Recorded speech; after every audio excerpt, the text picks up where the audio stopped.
Hello friends, मैं प्रियंका शर्मा स्वागत करती हूँ आप सभी के यूट्यूब चैनल ज्ञान सागर पर। कैसे फ्रेंड्स आप सभी अच्छे होंगे। करंट अफेयर के शानदार सी सेशन में आप सभी का स्वागत है। आप सभी जानते हैं ये हमारा सेशन डेली होता है और डेली आपको इसमें PIB, the Hindu, Indian express देखने को मिलता है। तो स्टार्ट करते हैं फ्रेंड्स अपने शानदार से सेशन को। अगर आप चैनल पर न्यू है तो चैनल को सब्सक्राइब कर लेंगे, वीडियो को ज़्यादा से ज़्यादा लाइक एंड शेयर करेंगे क्योंकि यही मेरे मोटिवेशन का एक स्रोत होता है। तो फ्रेंड्स स्टार्ट करते हैं। डेली करंट एनालिसिस, जिसे हम डीसीए कहते हैं, सभी प्रतियोगी परीक्षाओं के लिए महत्वपूर्ण। वनडे एग्जाम हो या फिर आप यूपीएससी, स्टेट पीसीएस दे रहे हो, सब में इसमें से आपको देखने को मिलेगा जो हमारी डेली क्लासेस होती है। हमारा जो एक मतलब वीकली टेस्ट भी होता है उसे भी आप अटेंड किया कीजिए। फ्रेंड्स स्टार्ट करते हैं। पहला क्वेश्चन है, क्वांटास एयरलाइन का नेतृत्व करने वाली पहली महिला सीईओ हाल ही में किसे चुना गया है। क्वेश्चन क्या कह रहा है, क्वांटास एयरलाइन का नेतृत्व करने वाली पहली भारतीय महिला सीईओ हाल ही में किसे चुना गया है।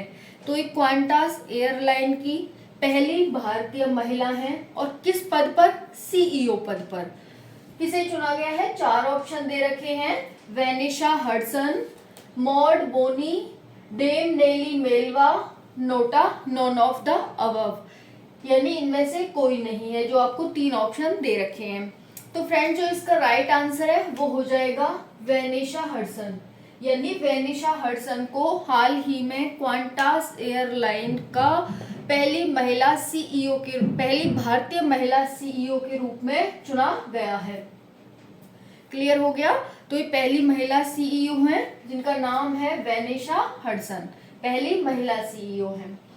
अब यहाँ पर देखेंगे क्वांटास एयरवेज लिमिटेड के बारे में देखेंगे। ये एक अंतरराष्ट्रीय उड़ानों और अंतरराष्ट्रीय गंतव्यों के लिए ऑस्ट्रेलिया का एक फ्लैग कैरियर है। क्या है, फ्लैग कैरियर है। किसका, ऑस्ट्रेलिया का। किसके लिए, अंतरराष्ट्रीय उड़ानों और अंतरराष्ट्रीय गंतव्यों के लिए। क्लियर। तो आपसे ये भी पूछा जा सकता है ये क्या है, क्या उद्देश्य है, क्या काम करता है, कहाँ का एक एयरबेस है, पहली महिला सीईओ किसे चुना गया है, ये सब आपसे पूछा जा सकता है। तो आपको यहाँ पर ये ध्यान रखना होगा। नेक्स्ट क्वेश्चन देखेंगे। यहाँ पर अब देखो ऑस्ट्रेलिया की बात आई है तो ऑस्ट्रेलिया के बारे में देख लेते हैं, लेकिन हम क्वांटास एयरवेज की स्थापना भी नहीं देखी हमने, तो देखेंगे स्थापना कब हुई थी क्वांटास एयरवेज लिमिटेड की। तो विंटन ने क्वींसलैंड में 16 नवंबर 1920 को की थी। 16 नवंबर 1920 को विंटन ने इसकी स्थापना क्वींसलैंड, जो कि ऑस्ट्रेलिया का एक राज्य है, उसमें की थी। ऑस्ट्रेलिया में है इसका, ठीक है, पता चल गया। कब हुई थी ये पता चल गया, किसने की ये पता चल गया, कहाँ की थी ये पता चल गया। अब यहाँ पर देखेंगे ऑस्ट्रेलिया के बारे में। ऑस्ट्रेलिया एक राष्ट्रमंडल का देश है जिसमें 54 देश है राष्ट्रमंडल में, उसमें से ऑस्ट्रेलिया भी एक है। एक संप्रभु देश है, यानी कि अपने निर्णय वो खुद लेता है। संप्रभु उसे कहते हैं जो अपने निर्णय खुद लेता हो। तो एक संप्रभु देश है। राजधानी इसकी कैनबरा है ऑस्ट्रेलिया की। पीएम एंथोनी एल्बनीज हैं। मोस्ट इंपॉर्टेंट है ये सारे जो फैक्ट मैंने बताए हैं ना, चाहे क्वांटास एयरलाइन के एयरवेज के बारे में बताए हों या फिर मैं ऑस्ट्रेलिया के बारे में बता रही हूँ, मोस्ट इंपॉर्टेंट हो जाते हैं। तो पीएम कौन है, एंथोनी एल्बनीज, और भाषा क्या है, अंग्रेजी। यहाँ की भाषा क्या है ऑस्ट्रेलिया की, अंग्रेजी। तो इतना आपको ध्यान रखना है क्वांटास के बारे में। क्वांटास क्या है, क्या काम करता है, स्थापना कब हुई, किसने की, कहाँ की, ये सब। उसके बाद आपको ऑस्ट्रेलिया कैसा देश है, एक संप्रभु देश है या फिर अधीन देश है, राजतंत्र है, लोकतंत्र है, ये सब। उसके बाद आपको ध्यान रखना है यहाँ की राजधानी, पीएम और भाषा। क्लियर। भारत के दक्षिण में स्थित है, भारत के दक्षिण पूर्व में स्थित एक देश है ऑस्ट्रेलिया। नेक्स्ट क्वेश्चन है, हाल ही में भारत पे ने ट्रिलियन लोन्स में कितने प्रतिशत हिस्सेदारी का अधिग्रहण किया है। इसने भारत पे ने ट्रिलियन लोन्स में कितने प्रतिशत हिस्सेदारी का अधिग्रहण किया है। तो फ्रेंड्स आपको 4 ऑप्शन दे रखे हैं, 50%, 51%, 52%, 53% और 54%। आपको 5 ऑप्शन यहाँ दे रखे हैं। इसका राइट आंसर क्या हो जाएगा? तो जो इसका राइट आंसर है वो हो जाएगा 51% की हिस्सेदारी का अधिग्रहण कर लिया है भारत पे ने ट्रिलियन लोन्स का। ट्रिलियन लोन्स क्या है? तो एक वित्तीय कंपनी है। क्या है? एक वित्तीय कंपनी है। भारत पे क्या है आप सभी जानते हैं, और हम देखेंगे एक तरफ आपको ट्रिलियन लोन्स दिखाई दे रहा है, दूसरी तरफ आपको भारत पे। तो इनमें वर्सेस करते हैं। तो ट्रिलियन लोन्स की संस्थापक कौन है? अशनीर ग्रोवर और शाश्वत नाकरानी।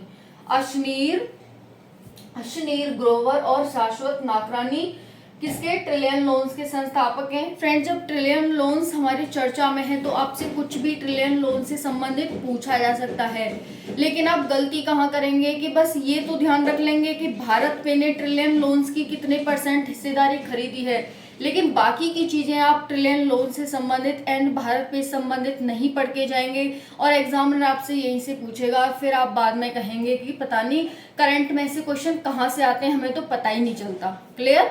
तो यहीं से बनते हैं क्वेश्चन। आपको इसी की तैयारी इस क्लास में कराई जाती है कि ताकि आपका कोई भी क्वेश्चन ना छूटे और आप सब बच्चों से अलग रहो और कहो कि हाँ करंट से ही आता है और करंट में से ही आता है क्वेश्चन। ठीक है? तो यहाँ पर संस्थापक अशनीर ग्रोवर और शाश्वत नाकरानी हो जाते हैं ट्रिलियन लोन्स के। स्थापना कब हुई? 2018 में। सहायक कंपनी कौन है इसकी? तो पे बैक इंडिया इसकी सहायक कंपनी है। सीईओ कौन है? सुहेल समीर इसके सीईओ हैं। तो फ्रेंड्स ये हो गया। यहाँ पर आपसे चीफ एग्जीक्यूटिव ऑफिसर होता है सीईओ, ये है इसके सुहेल समीर। अब देखो यहाँ से सहायक कंपनी पूछी जा सकती है ट्रिलियन लोन्स की, स्थापना, संस्थापक, सीईओ, कुछ भी पूछा जा सकता है, यहीं से पूछेगा। फिर आप कहेंगे कि बस हमें तो इतना पढ़ने को मिला था कि ट्रिलियन लोन्स की कितने % हिस्सेदारी ग्रहण की है। तो सिर्फ इतना ही नहीं पढ़ना, आपको चारों डायमेंशन को खोलना है और आपको अच्छे से पढ़ना है। अब हम भारत पे के बारे में जानते हैं। भारत पे क्या है? तो भारत क्यूआर को एनपीसीआई, मास्टर कार्ड और वीजा द्वारा इसे विकसित किया गया है। जो भारत पे का क्यूआर है इसे किस किस के द्वारा? एनपीसीआई, मास्टर कार्ड और वीजा के द्वारा विकसित किया गया है। मोबाइल उपकरणों के लिए भारत में एकीकृत भुगतान प्रणाली है। क्या करते हैं आप भारत पे से? जो क्या है? ट्रांसफर करते हैं पैसा, एक स्रोत से दूसरे स्रोत में पैसा क्या करते हैं? ट्रांसफर करते हैं। तो इसी को भारत पे कहा जाता है, यानी कि इलेक्ट्रॉनिक माध्यम है पैसा को ट्रांसफर, यानी भुगतान प्रणाली का एक इलेक्ट्रॉनिक माध्यम है। क्लियर? तो भारत क्यूआर को एनपीसीआई, मास्टर कार्ड, वीजा द्वारा विकसित किया गया है। मोबाइल उपकरणों के लिए भारत में एकीकृत भुगतान प्रणाली, इसे सितंबर 2016 में स्टार्ट किया गया था, यानी शुरू किया गया था। तो भारत पे से आपसे पूछा जा सकता है कब स्टार्ट किया गया, किस किस के द्वारा इसका क्यूआर को विकसित किया गया है क्या ये? तो मोबाइल उपकरणों के लिए भारत में एक एकीकृत भुगतान प्रणाली है।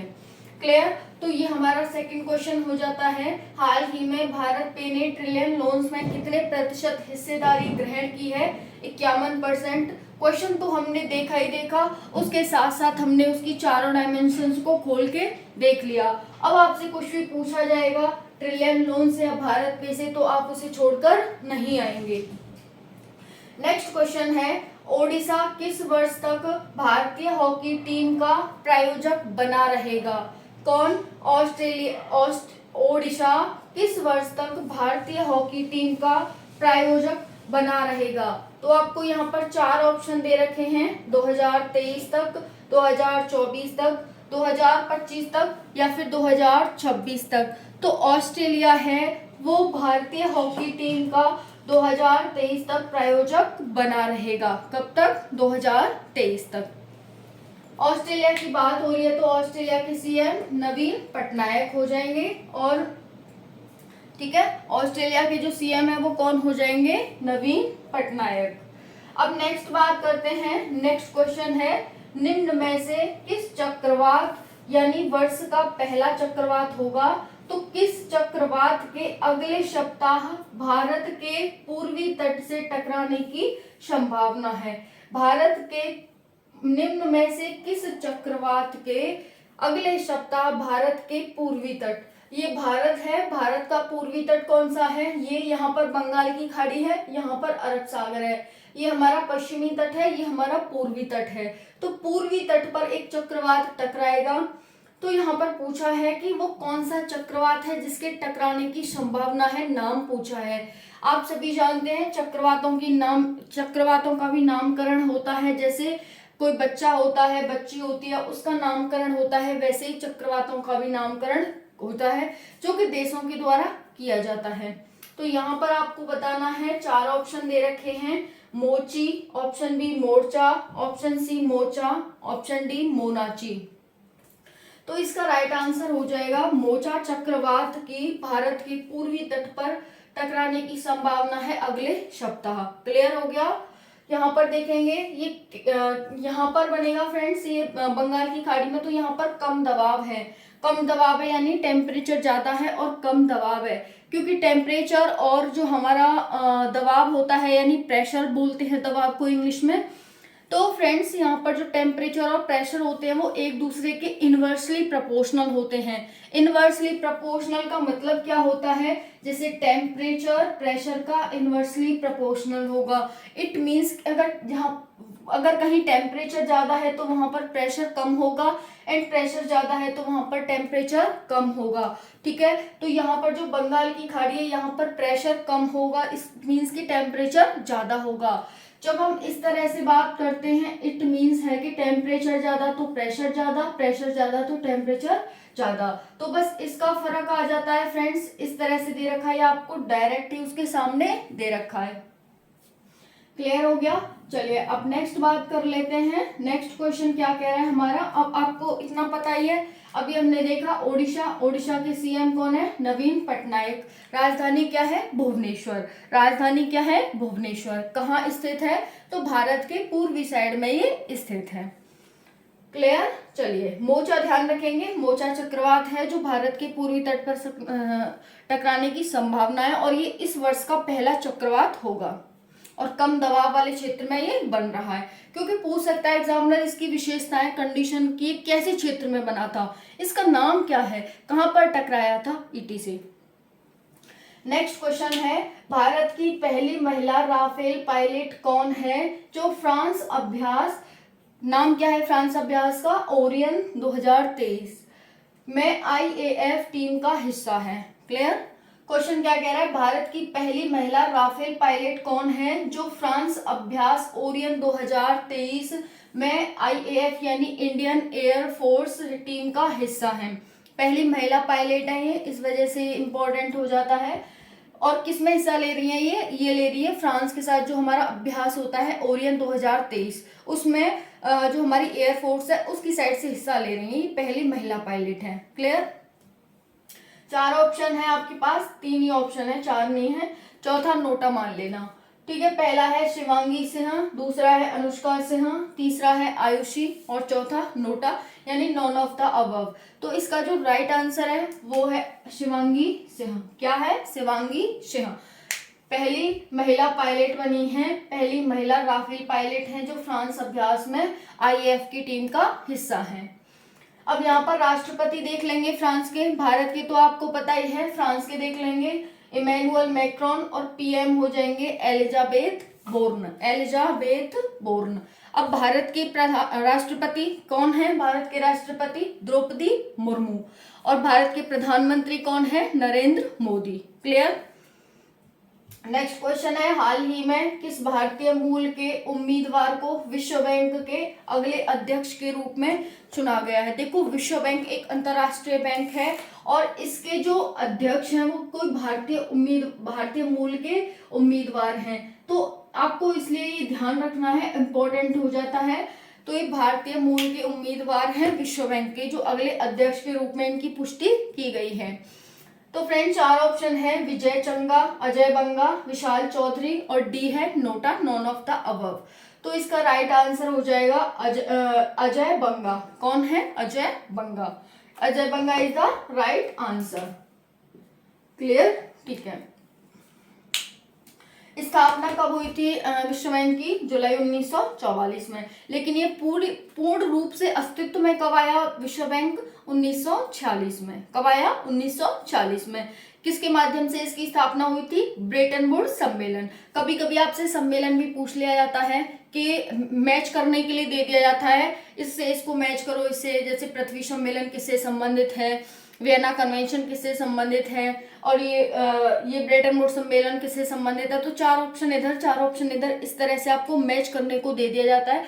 तो मोस्ट इंपॉर्टेंट होगा, आप यहाँ पर इसे देख लेंगे कि ब्रेटन वुड्स सम्मेलन के तहत 1944 में इसको मतलब अस्तित्व में लाया गया। लेकिन ये पूर्ण रूप से अस्तित्व में कब आया? 1946 में।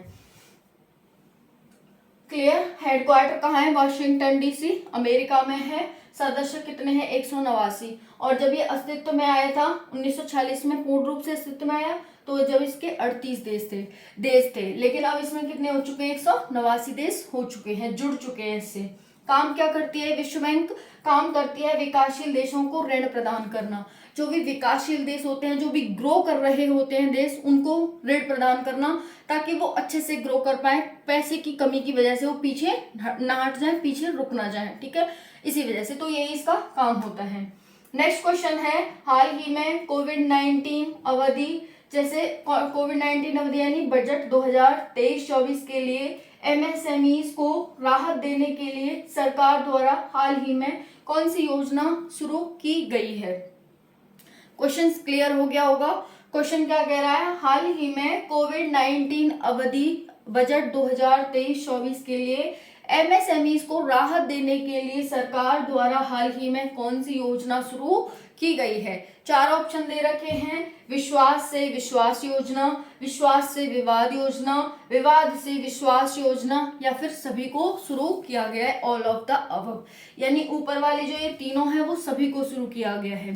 तो जो इसका राइट आंसर है वो हो जाएगा विवाद से विश्वास योजना। यानी आपको क्या है, एमएसएमईज होते क्या है friends? MSMEs micro small and medium enterprises, यानी सूक्ष्म लघु और मध्यम उद्यम होते हैं। अगर आपको क्या है, कोई विवाद हो गया है, तो विवाद से आपको विश्वास बनाने के लिए योजना को शुरू किया गया, यानी विवाद को किस तरह से खत्म किया जाए। क्लियर? तो यहाँ पर ध्यान रखेंगे आप, कौन सा एमएसएमईज के लिए कौन सी हाल ही में योजना शुरू की गई है? तो विवाद से विश्वास। वित्त मंत्री कौन है? वित्त मंत्रालय, क्योंकि बजट की बात आई है तो आप वित्त मंत्री ध्यान रख लेंगे, निर्मला सीतारमण है। नेक्स्ट क्वेश्चन है, हाल ही में अंडमान निकोबार के 70वें कमांडर इन चीफ के रूप में किसने कार्यभार संभाला है? क्वेश्चन क्या कह रहा है? हाल ही में अंडमान निकोबार के कमांडर इन चीफ के रूप में किसने कार्यभार संभाला है? 4 ऑप्शन दे रखे हैं। 4 ऑप्शन क्या, इसमें तो आपको राइट आंसर ही बता देती हूँ। साजू बालकृष्णन को। किसको? साजू बालकृष्णन को हाल ही में अंडमान निकोबार के कमांडर इन चीफ के रूप में नियुक्त किया गया है। तो फ्रेंड्स, ये था आज का शानदार सा करेंट सेशन। एक बार रिवीजन कर लेते हैं, अच्छा रहेगा, रिवीजन कर लेंगे तो हमारे लिए। क्वांटास एयरलाइन का नेतृत्व करने वाली महिला सीईओ के रूप में किसे चुना गया है? आंसर इज वेनिशा हडसन को। नेक्स्ट क्वेश्चन है, हाल ही में भारत पे ने ट्रिलियन लोन्स में कितने प्रतिशत हिस्सेदारी का अधिग्रहण किया है? Answer is 51%। नेक्स्ट है, ओडिशा किस वर्ष तक भारतीय हॉकी टीम का प्रायोजक बना रहेगा? आंसर है 2023 तक। नेक्स्ट क्वेश्चन है, निम्न में से किस चक्रवात के अगले सप्ताह भारत के पूर्वी तट से टकराने की संभावना है? Answer is mocha. Next question है, भारत की पहली महिला राफेल पायलट कौन है जो फ्रांस अभ्यास के आईएएफ टीम का हिस्सा है? आंसर हो जाएगा शिवांगी सिन्हा। नेक्स्ट क्वेश्चन है, हाल ही में किस भारतीय मूल के उम्मीदवार को विश्व बैंक के अगले अध्यक्ष के रूप में पुष्टि की गई है? तो आंसर हो जाएगा अजय बंगा। नेक्स्ट क्वेश्चन है, हाल ही में कोविड-19 अवधि के लिए एमएसएमईज को राहत देने के लिए सरकार के द्वारा कौन सी योजना शुरू की गई है? आंसर हो जाएगा विवाद से विश्वास योजना। नेक्स्ट क्वेश्चन है, हाल ही में अंडमान निकोबार के 17वें कमांडर इन चीफ के रूप में किसे चुना गया है? आंसर हो जाएगा राजू बालकृष्णन को। तो 17वें होंगे, ये भी नंबर भी ध्यान रखना है आपको, 17वें होंगे। वैसे आपको ये जो अध्यक्ष हैं विश्व बैंक के 14वें अध्यक्ष बनेंगे, कौन से? अजय बंगा। क्लियर? तो यहाँ पर ये हो गया एमएसएमईज की फुल फॉर्म क्या होती है इंग्लिश में और हिंदी में, ये दोनों ध्यान रखेंगे। तो ये हो गया हमारा आज का शानदार सा करेंट सेशन। वीडियो आपको कैसी लगी कमेंट सेशन में जरूर बताना। ज्यादा से ज्यादा वीडियो को लाइक करना, शेयर करना एंड सब्सक्राइब करना। Thank you so much. जय हिंद, जय भारत।